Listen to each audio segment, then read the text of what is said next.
way for me to articulate really what this means and how this has impacted me is to just give you a few bullet points up through my timeline.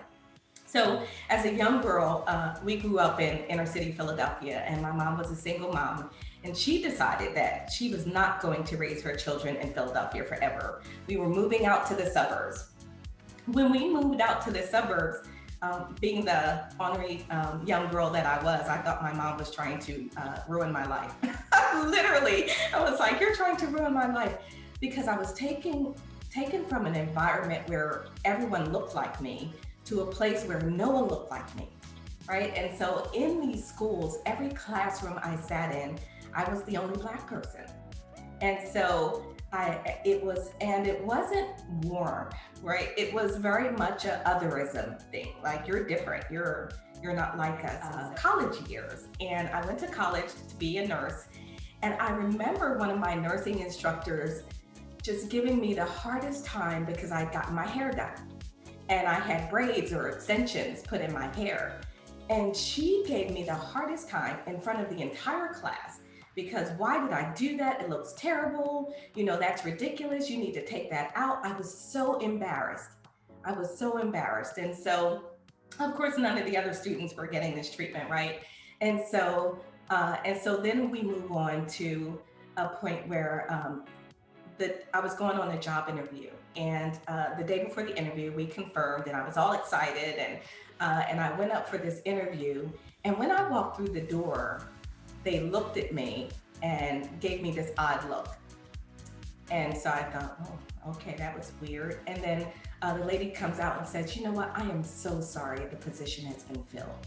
And I was like, oh, okay. And the comment that I've gotten most of my life is that you don't sound Black. You sound white on the phone. And so it's hard for people often to tell, who they're speaking to. And so I recall as my sons were young, I was adamant that they could not have a toy gun. They could not have a toy gun.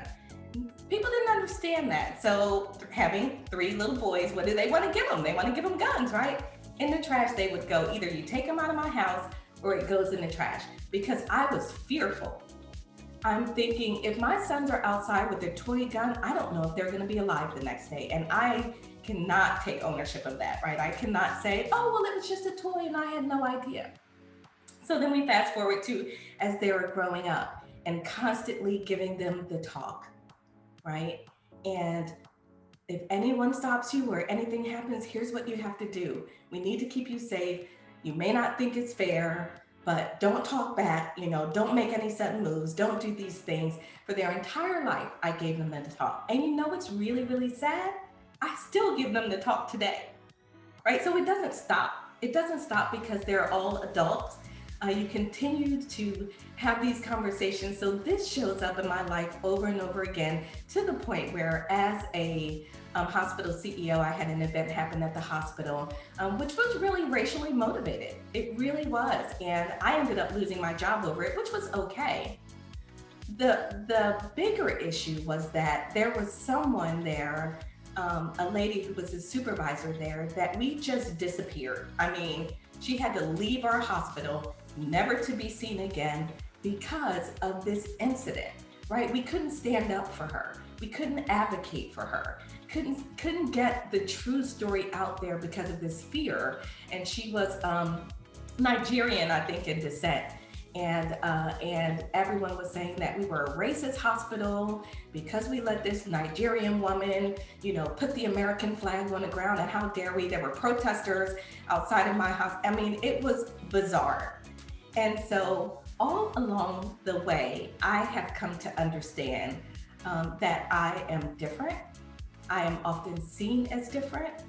And I just need to come to the party with that understanding, and then act and respond accordingly, right? So for me, it just means that I just have a level of awareness, and it's always with me. It is never not with me.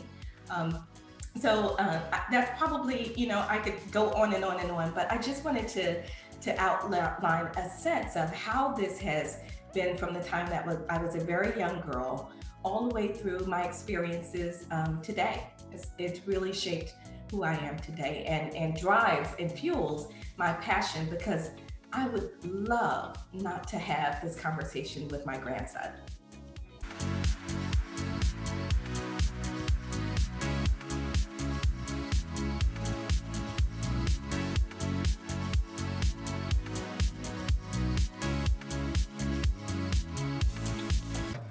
To learn more, you can visit diversitybeyondtalk.com. Here you'll learn more about Beyond Talk, a transformative experience delivering excellence through diversity, equity, and inclusion.